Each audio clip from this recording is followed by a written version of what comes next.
Hello friends, welcome you all. आज हम vision IAS के 22 अप्रैल वाले डेली करंट अफेयर्स डिस्कस करेंगे। आज हमें 6 आर्टिकल्स डिस्कस करने हैं and it is very important with respect to the exam point of view, क्योंकि यहाँ पर आपका एनवायरमेंट सेक्शन से एज वेल एज आपका जो इलेक्ट्रॉनिक व्हीकल्स में जो बैटरी स्वैपिंग पॉलिसी लाने की बात की जा रही है, तो उन्हें भी हम डिस्कस करेंगे। बैटरी स्वैपिंग पॉलिसी क्या है, वी विल डिस्कस ऑल्सो। साथ ही साथ इंडिया यूएस का जो रिलेशन है उसके बारे में भी आपको पता चलेगा। Along with India out campaign Maldives में चल रही है। क्या है ये इंडिया आउट कैंपेन एंड वहां पर ये कैंपेन चलने के कारण क्या है, we will discuss all the article one by one. So let's start with our discussion. इससे पहले अगर आपने हमारा चैनल सब्सक्राइब नहीं किया है तो आप सब्सक्राइब कर सकते हो, लाइक शेयर कमेंट कर सकते हो, इवन अपने फ्रेंड सर्कल में शेयर कर सकते हो। So friends, without delay let's move our first article. Parliamentary panel suggest changes to wild life protection amendment bill 2021। आपको पता है 1972 में आपका वाइल्ड लाइफ प्रोटेक्शन एक्ट आया था, ठीक है। अब बेसिकली उसमें कुछ प्रोविजंस चेंज करने की बात चल रही है। दैट्स व्हाई आपका wild life protection amendment bill 2021 पेश की गई थी एंड अल्टीमेटली पार्लियामेंट ने उसे फिर पार्लियामेंट्री कमिटीज के पास भेज दी थी for the recommendations and the suggestions and ultimately उन्होंने कुछ सजेशंस पेश किए हैं। तो क्या सजेशन पेश किए गए हैं, we will discuss one by one. लेकिन सबसे पहली बात, सिलेबस के साथ हम शुरुआत करते हैं। The first article will be dealt with, देख सकते हैं आप, conservation, environmental pollution and degradation. तो जो पार्लियामेंट्री कमिटी है, according to that there are certain loopholes in the provision of 2021 bill.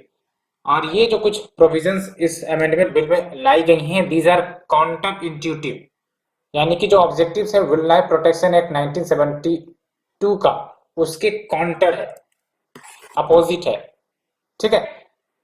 And जो आपका वाइल्ड लाइफ प्रोटेक्शन एक्ट 1972 है, ये बेसिकली जो हमारे देश में वेरियस स्पीसीज हैं, wild life animals as well as plants, उनके प्रोटेक्शन के लिए ये लीगल फ्रेमवर्क है, एज वेल एज उनके जो हैबिटेट है उसके मैनेजमेंट के लिए, along with controlling their trade. Because आपको ही पता है ना, इन सब स्पीसीज की काफी ज्यादा इलीगल ट्रेडिंग होती है, इसीलिए इन सब को प्रिवेंट करने के लिए we have the wild life protection act. And ये जो आप 6 शेड्यूल्स देखते हो, जिस पर क्वेश्चन बार बार यूपीएससी प्रीलिम से पूछा जाता है, शेड्यूल 1 2 3 4 5 6, तो वो भी आपका वाइल्ड लाइफ प्रोटेक्शन एक्ट के ही अंतर्गत आती है। तो क्या की प्रोविजन है एंड क्या रिकमेंडेशंस दी गई हैं, लेट्स स्टार्ट। पहला है आपका setting up standing committees of state boards of wild life to streamline wild life management and monitoring. यानी कि सिंपल कहें तो जो आपके state board of wild life है वेरियस स्टेट में, उनके लिए स्टैंडिंग कमिटी सेटअप करने की बात की गई है, सो दैट ये wild life management and monitoring को फास्ट ट्रैक कर सके। तो यहाँ पर क्या इश्यू हाईलाइट हुई है कमिटी के द्वारा, तो उन्होंने कहा है कि अगर हम standing committee of the state board for wild life create करते हैं, तो कहीं ना कहीं जो already existing state board for wild life है उसके पावर को ये ओवरटेक कर लेगा and it will be in conflict with the provision. So recommendation क्या दी गई है, तो जो standing committee of state board of wild life होगा, उसमें कम से कम आप देख सकते हो जो मेंबर्स सजेस्ट किए गए, एटलीस्ट 1/3 नॉन ऑफिशियल मेंबर्स होने चाहिए, along with at least 3 institutional members होने चाहिए। इंस्टीट्यूशनल मेंबर्स यानी कि वैसे मेंबर जो वाइल्ड लाइफ से रिलेटेड जो संस्थाएं हैं वहां से मेंबर्स को यहाँ पर लाया जाएगा, जैसे for example national tiger conservation authority is one of them, ठीक है। And we have the director, तो जो director of the wild life institute of India होंगे ये भी इसमें शामिल किए जाए या फिर उनके नॉमिनी। जो दूसरा प्रोविजन आप देख सकते हो, streamline the scheduling of a species from the original 6 schedules to just 3। तो एक तो आपने पढ़ा भी होगा कि ऑलरेडी जो 6 शेड्यूल्स को 3 शेड्यूल्स में लाने की बात की जा रही है, अलॉन्ग विद एक नया शेड्यूल इंसर्ट किया जाएगा, दैट इज योर शेड्यूल 4। तो कहा गया कि ये जो आप 6 से डायरेक्ट 3 शेड्यूल कर रहे हो, इसमें बहुत सारे जो स्पीसीज हैं वो मिसिंग है ना, बहुत सारे जो स्पीसीज वो मिसिंग है, जो कहीं ना कहीं इन 3 शेड्यूल में नहीं आ रहे हैं। तो क्या इसका रिकमेंडेशन होगा, फिर से इन 3 शेड्यूल्स की रीस्ट्रक्चरिंग हो, सो दैट ये जो मिसिंग स्पीसीज है वो इनकॉर्पोरेट हो जाए इसमें, एंड साथ ही साथ शेड्यूल 1 से शेड्यूल 2 को रीस्ट्रक्चर किया जाए in a way that makes easy to read and look up. Next provision of this bill is that enabling control of invasive alien species and allowing for transfer or transport of live elephants by person having ownership certificate, यानी कि जिन व्यक्ति के पास ownership certificate है वो transfer या फिर transport कर सकते हैं एलिफेंट्स को। एक तो ये हुआ, लेकिन साथ ही साथ इन्वेसिव एलियन स्पीसीज के कंट्रोल की बात की गई। इन्वेसिव एलियन स्पीसीज क्या होती है? इन्वेसिव एलियन स्पीसीज नाम से पता चल रहा है वैसी स्पीसीज है जो कहीं ना कहीं नेटिव तो नहीं होती है पार्टिकुलर रीजन के, बट वहां पर वो पहुंच जाती हैं किसी भी तरीके से एंड वहां की जो नेटिव स्पीसीज है उसको डिस्ट्रॉय करने का प्रयास करती है। ठीक है, तो ये होता है इन्वेसिव एलियन स्पीसीज, है ना, जो इन्वेड करे, ठीक है, और नेटिव स्पीसीज को खत्म कर दे। और आपको पता है जैसे लेंटिना, ये सब आपके क्या है? इन्वेसिव एलियन स्पीसीज है। तो क्या की इश्यूज हाईलाइट की गई है तो देख सकते हो। तो ये जो बिल है बेसिकली अलाउ करता है transfer and transport of live elephants का। तो इसमें बोला गया है कि जो क्लाउज है उसको डिलीट कर दिया जाए। अलोंग विथ रिकमेंड की गई है कि जो गवर्नमेंट है वो एडिशनल चेक्स ला सकती हैं to allow the sale and purchase by religious institution. तो इस क्लाउज को डिलीट करने की बात कही थी। ठीक है, एंड नेक्स्ट जो एक नया चैप्टर इंसर्ट करने की बात हुई है, देख सकते हो chapter number 5B in the principal act, so that regulate किया जाए इंटरनेशनल ट्रेड का, जो भी हमारे इंडेंजर स्पीसीज के ट्रेड होते हैं, विल फ्लोरा हो या फिर फौना हो। ठीक है, फ्लोरा मतलब क्या होता है और फौना मतलब क्या होता है, ये बेसिक क्वेश्चन है, आप हमें बताओ कि दोनों के बीच डिफरेंस क्या है। तो क्या कंसर्न है, तो बेसिकली पार्लियामेंट्री कमेटी के द्वारा कहा गया है कि ये जो आप बिल लेकर आए हो जिसमें आप साइट्स, जो कि एक संस्था है that stands for convention on international trade in endangered species, तो इनके जो प्रोविजंस आप इम्प्लीमेंट करने के लिए इस बिल में ला रहे हो वो कहीं ना कहीं फैसिलिटेटिव या फिर इनेबलिंग होता है, जो इनेबल करता है ट्रेड को। लेकिन जो हमारा वाइल्ड लाइफ प्रोटेक्शन एक्ट है ना वो प्रोहिबिटिव है, यानी कि वो ट्रेड को प्रोहिबिट करने का प्रयास करता है। तो कहीं ना कहीं सजेशन की गई है कि जो बायोलॉजिकल डाइवर्सिटी एक्ट 2002 है उसमें अमेंड की जाए सो दैट हमारा जो लेजिस्लेशन है वो इन अकॉर्डेंस रहे with the cites done in wild life protection act 1972। So friends, ये हमने फर्स्ट आर्टिकल डिटेल से डिस्कस किया। Let's move to the second article, India US to advance ties in quantum science biotech and chips. तो इन सब field में कहीं ना कहीं इंडिया और यूएस का जो कॉपरेशन है वो देखने को मिलेगा, ये डिफेंस मिनिस्टर ने कहा है। तो इस रिलेशन को डिस्कस करने से पहले सबसे पहली बात हम यूएस का मैप देखेंगे, बिकॉज मैप से बहुत सारी चीजें क्लियर हो जाती है। So first we will look the map, but before that we will look the syllabus. तो when we talk about syllabus तो आप देख सकते हो इंटरनेशनल रिलेशन का टॉपिक है आपका, and it will be covered in, आप देख सकते हो India US relations, bilateral regional global groupings and agreements involving India and affecting India's interest, ये बातें हुई। ठीक है, and now we move to the map portion. तो आप देख सकते हो ये आपका इंडिया, और इंडिया नहीं बेसिकली ये आपका यूएस का मैप है, पूरा नॉर्थ अमेरिका का ये मैप है। और ये आप देख सकते हो जो ब्लू कलर में है ये आपका यूएस का मैप है। ठीक है, और जो आप ग्रीन कलर में देख रहे हो कनाडा का मैप है। तो यूएस आपका कनाडा के साथ बॉर्डर शेयर करता है एंड मैक्सिको के साथ बॉर्डर शेयर करता है, ये है आपका फ्लोरिडा। ठीक है, एंड ऊपर आप देख सकते हो ये है आपका ग्रीनलैंड। ऑफिशियली ग्रीनलैंड किस देश का है आप हमें बताना। यस, डेनमार्क का है। ठीक है, और ये अलास्का आपका देख रहे हो ये आपका यूएस का है।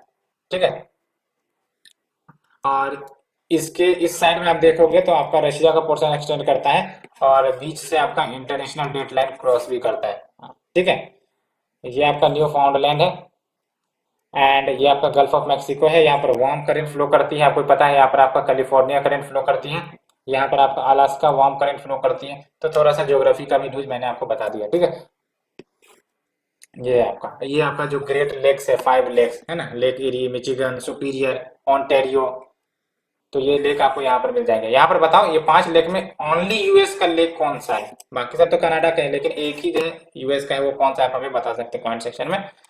सो फ्रेंड्स, ये हमने डिस्कस किया, let's move to our topic. ठीक है, तो मीटिंग के दौरान जो मिनिस्टर है उन्होंने अर्ज किया है वेरियस यूएस कंपनीज के साथ कि जो भारत ने पॉलिसी इनिशिएटिव्स लाए हैं, ठीक है, like make in India policy as well as various incentive जो दिए जाते हैं, ठीक है, उनका फायदा उठाइए and ultimately joint research development manufacturing maintenance of various defence equipment का भारत में करिए। तो ये बातें कही है। तो इसका बेनिफिट क्या होगा कि जो वेरियस डिफेंस प्रोडक्ट्स है वो इंडिया में मैन्युफैक्चर होंगे, इन्वेस्टमेंट आएगा, रोजगार जनरेट होगा, है ना। ये बात है, इम्पोर्ट बिल कहीं ना कहीं कम होगी, ये बात है, टेक्नोलॉजी आएगी, ये सब कुछ बेनिफिट्स होते हैं। तो ये जो आपका टाइज है it will facilitate technical collaboration, पहली बात तो ये। और दूसरी बात ये कि इंडिजिनाइजेशन हो सकेगा डिफेंस टेक्नोलॉजी का and it will also help India to achieve make in India make for the world objective.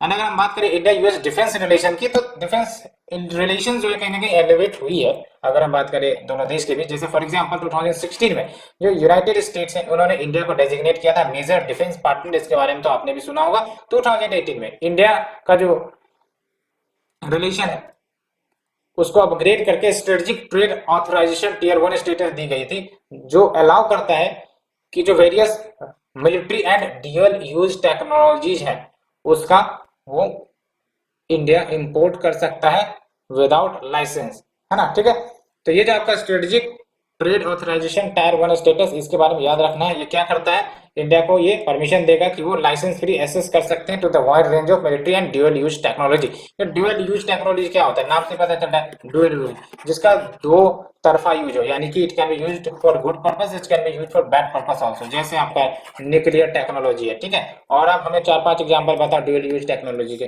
ठीक है। साथ ही साथ ये भी काफी अच्छा पॉइंट है, इसको आपको ध्यान रखना है, याद रखना है। जो टोटल डिफेंस ट्रेड है वो एक समय आप देख सकते हो 2008 में 0 हुआ करता था एंड ये अब जो है दोनों देश के बीच टोटल डिफेंस ट्रेड $20 बिलियन हो गया है 2020 में। तो कैसे याद रखोगे, $20 बिलियन इन 2020। तो ये काफी अच्छा डाटा है, इसे कोट कर सकते हो अगर इंडिया यूएस के रिलेशंस आएंगे, क्योंकि यहाँ पर आप देख सकते हो 0 था 2008 में, बढ़कर $20 बिलियन हो गया 2020 में। तो सिग्निफिकेंस क्या है इस कोलैबोरेशन कॉपरेशन का, तो पहली बात तो जो डिफेंस प्रोक्योरमेंट है ना, जिस पर हम अभी फिलहाल हैविली रशिया पर डिपेंडेंट है, तो कहीं ना कहीं डाइवर्स हो सकेगी, because we will be also focusing in the US. तो कहीं ना कहीं जो हमारे डिफेंस प्रोक्योरमेंट है वो डाइवर्स हो सकेंगे। अभी हम लोग हैविली डिपेंडेंट है रशिया के ऊपर एंड आपको पता है Russia's growing proximity to China as well as जो जियो पॉलिटिक्स है उस रीजन में वो बदल रही है, दैट्स व्हाई कहीं ना कहीं हमें डाइवर्सिफाई करने की जरूरत हो सकती है। वैसे भी आपको पता होना चाहिए कि इंटरनेशनल रिलेशन में we can not rely on single state, ठीक है। तो we have to be multi polar relations with respect to various field, कि अगर चलो एक तरफ बंद हो गया तो फिर दूसरी तरफ चालू रहेगा सप्लाई चेन। तो ये बातें होती है। एंड अगर हम बात करें कन्वर्जेंस ऑफ इंटरेस्ट, तो ये भी ये बात है, कैसे दोनों शेयर फ्यूचर थ्रेट शेयर करते हैं, कैसे China as a common threat मानते हैं इन द साउथ एशिया या फिर Indian ocean region and Indo Pacific को एक प्रकार से स्ट्रेटेजिक कंस्ट्रक्ट के रूप में देखते हैं। मेजर इश्यूज क्या है आपका इंडिया यूएस डिफेंस रिलेशनशिप में, तो बेसिकली आपको पता होगा कि वैसे तो इस कोलैबोरेशन सबके लिए पहले से एक इनिशिएटिव लाई गई थी, defence technology and trade initiative, but ये फेल रहा एंड अल्टीमेटली जो पार्टनरशिप डेवलप होनी थी फॉर को प्रोडक्शन एंड को डेवलपमेंट वो नहीं हो पाई। And we have the differences over the defence purchases from Russia, है ना।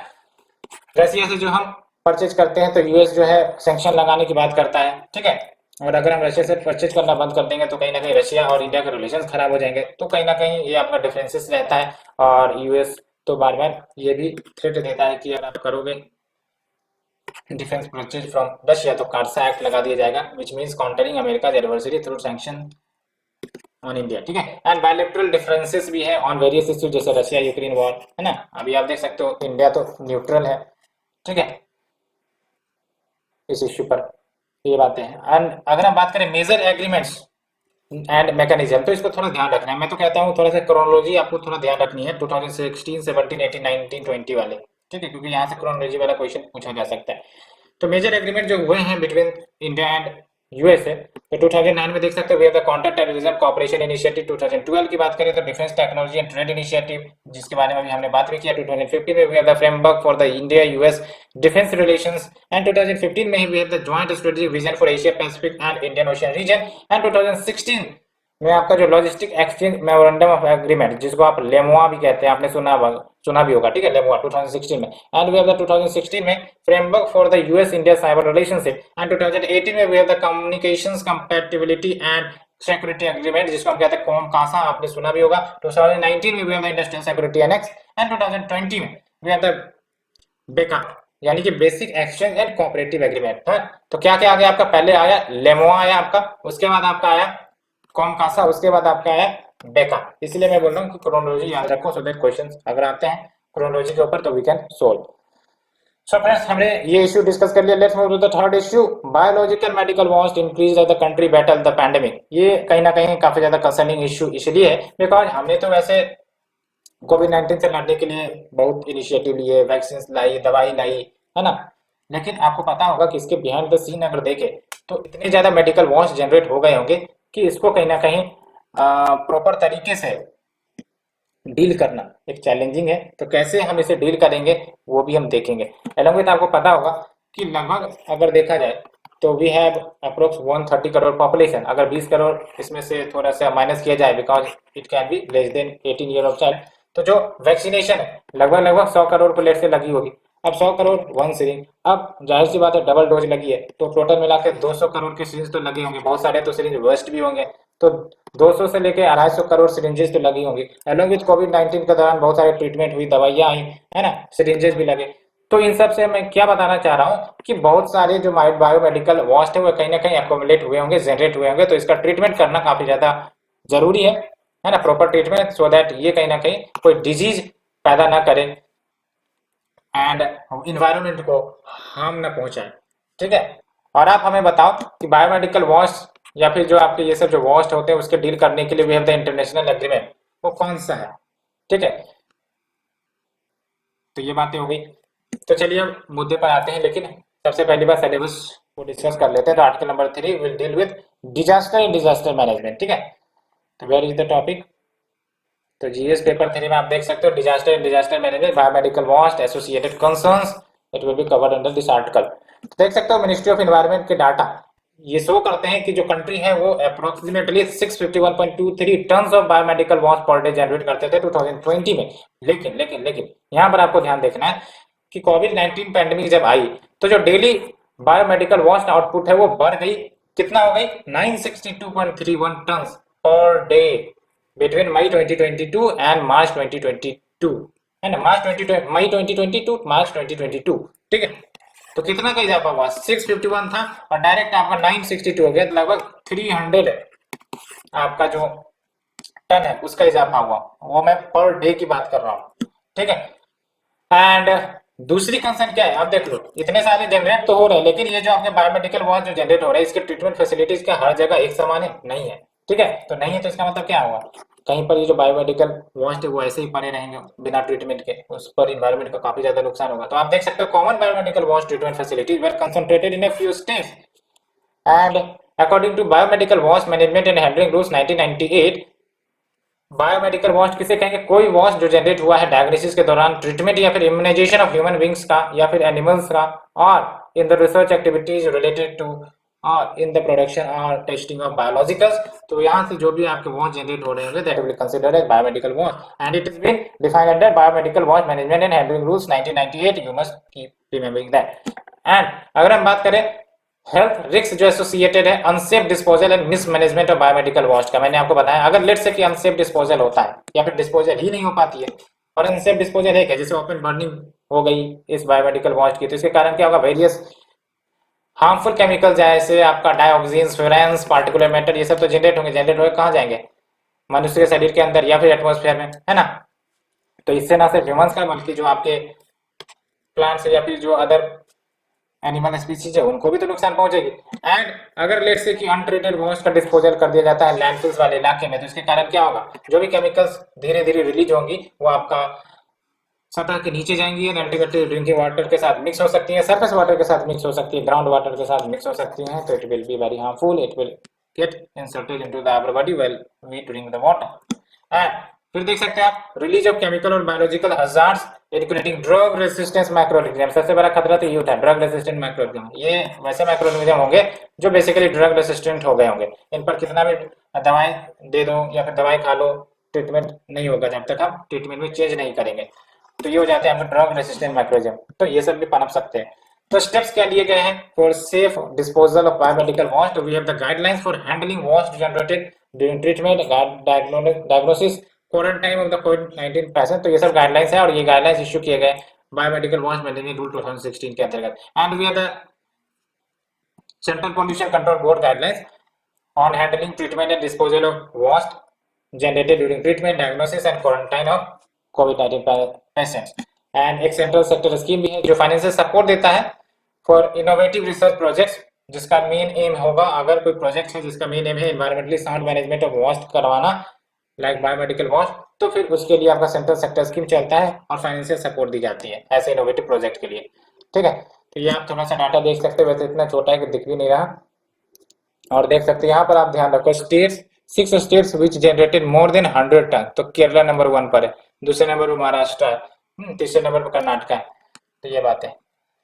सो फ्रेंड्स, ये हमने डिस्कस किया, let's move to the next one. NITI Aayog releases draft battery swapping policy for the comments of stakeholders. तो स्टेक होल्डर्स अपने अपने response दे on this draft battery swapping policy, और इसके लिए नीति आयोग ने ये रिलीज किया है। क्या है आपका बैटरी स्वैपिंग पॉलिसी, उसे हम डिस्कस करेंगे। काफी मजेदार टॉपिक है ये। We will start the discussion, but let's see the syllabus first. तो when we talk about the syllabus, इसको आप लिख सकते हो science and technology section, development and their applications and effects in everyday life. It will be your battery swapping draft policy. Battery swapping draft policy को अगर समझना है तो लेट्स से आपने एक इलेक्ट्रिक व्हीकल कार खरीदा, ठीक है। अब अल्टीमेटली आप घूमने निकले, टहलने निकले, एंड चलते चलते चलते चलते पता चला आधे रास्ते में बैटरी इसकी लुल हो गई, ठीक है। अब क्या होगा, गाड़ी तो रुक गई, अब आपको जाना था कहीं और, लेकिन रास्ते में अटक गई। तो फिर भाई साहब क्या उपाय है ना। तो एक समस्या तो क्रिएट होगी ना। तो ये सबसे बड़ा चैलेंज है कि कब बैटरी खत्म हो जाए और हमें अगर चार्जिंग इंफ्रास्ट्रक्चर कुछ लोकेशन पर ना मिले तो फिर तो ये तो बेकार हो गई, ये लॉन्ग टर्म सर्वाइबिलिटी नहीं कर पाएगा इलेक्ट्रिक व्हीकल्स। तो इसी समस्या को दूर करने के लिए, जैसे आपका लोकेशन लोकेशन पर पेट्रोल पंप होता है फॉर द डीजल या फिर पेट्रोल पावर्ड व्हीकल्स, उसी प्रकार से लोकेशन लोकेशन पर आपका बैटरी स्वैपिंग स्टेशन लगा दिया जाए, सो दैट कि लेट्स से कि हमने चला और अल्टीमेटली आधे रास्ते में बैटरी डाउन हो गई और पता चला कि वहां पर आपका बैटरी स्वैपिंग स्टेशन है। तो वहां पर हम जाएंगे और हमारी जो डिस्चार्ज बैटरीज है उसको हम उस स्टेशन को देंगे और उसके बदले में हम रिचार्ज बैटरी अपने पास ले लेंगे, उसको फिट करेंगे और हम मस्ती से ट्रेवल करेंगे, जहां घूमना चाहते हैं वहां जाएंगे घूमने के लिए, ठीक है।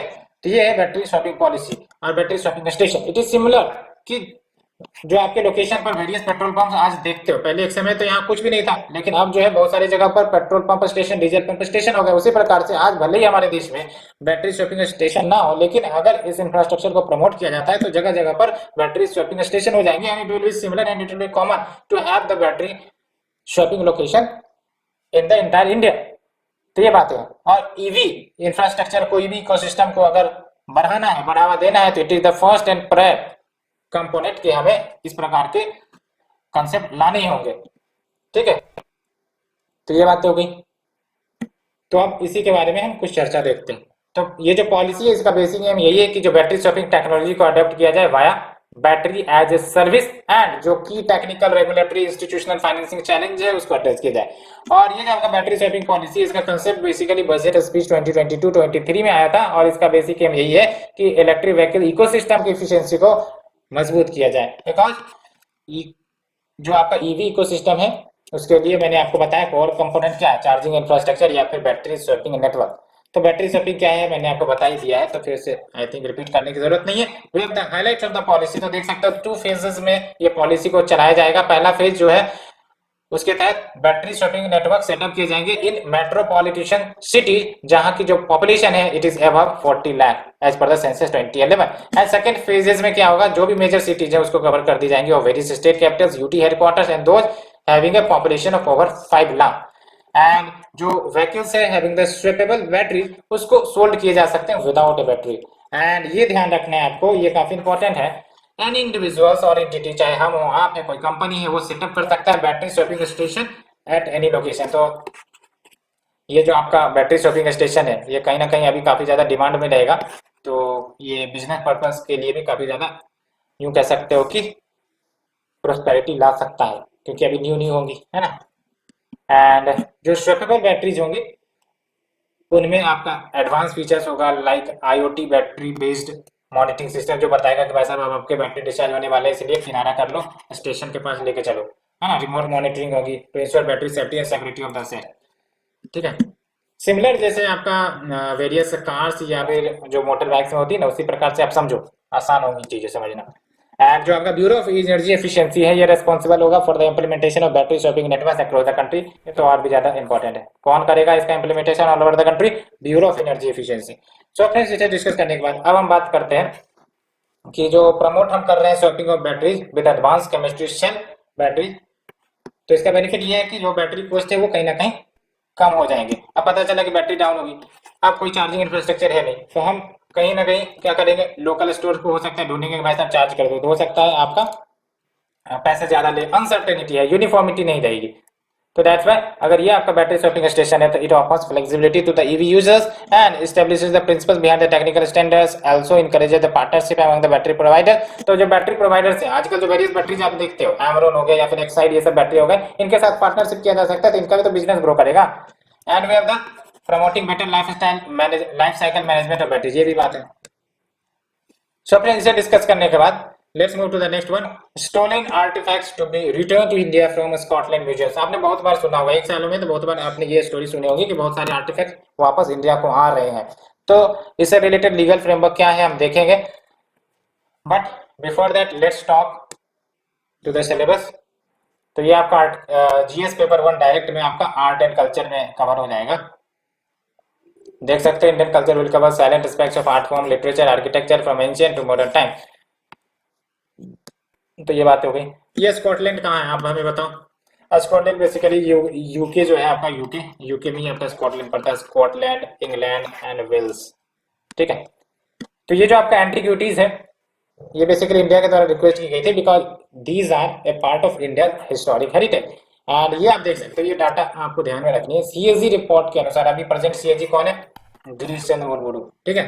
So according to the CAG report of 2013 on preservation and conservation of monuments and antiquities, 131 antiquities stolen की गई थी from the monuments या precise location, and आप देख सकते हो उसमें से 37 antiquities from the site museums from 1981 to 2012। तो ये बात है, ये डाटा। लेकिन आप देख सकते हैं बिटवीन दिस पीरियड 1976 से लेकर 2001 सिर्फ और सिर्फ 19 एंटिक्विटीज ही रिट्राइव कर पाए हैं। एंड 2001 के बाद तो आर्कोलॉजिकल सर्वे ऑफ इंडिया उन्होंने कहीं ना कहीं कोई भी सक्सेस अचीव नहीं किया है on returning of these antiquities from the different country. And legal framework क्या है एंड इंडियन एंटिक्विटीज के लिए, तो we have the ancient monuments and archaeological sites and remains act of 1958 जो basically preservation of ancient and historical monuments की बात करता है including the antiquity.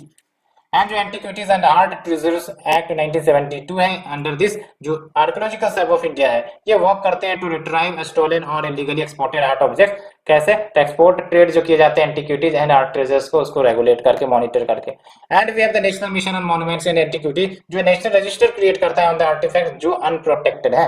And we have the national manuscript mission for documenting heritage and also India signatory भी है to the UNESCO convention on the means of prohibiting and preventing the illicit import, export and transfer of ownership of cultural property जिसको हम 1970 UNESCO convention भी कहते हैं। लेकिन ध्यान रखना है आपको, India has not signed the 1995 UNIDROIT यानी कि International Institute for the Unification of Private Law Convention on Stolen और Illegally Exported Cultural Objects। तो आपका UNIDROIT ये आपका क्या है, तो याद रखना है convention on stolen and illegally exported cultural object, और इसका भारत सिग्नेटरी है क्या, नहीं है, ठीक है।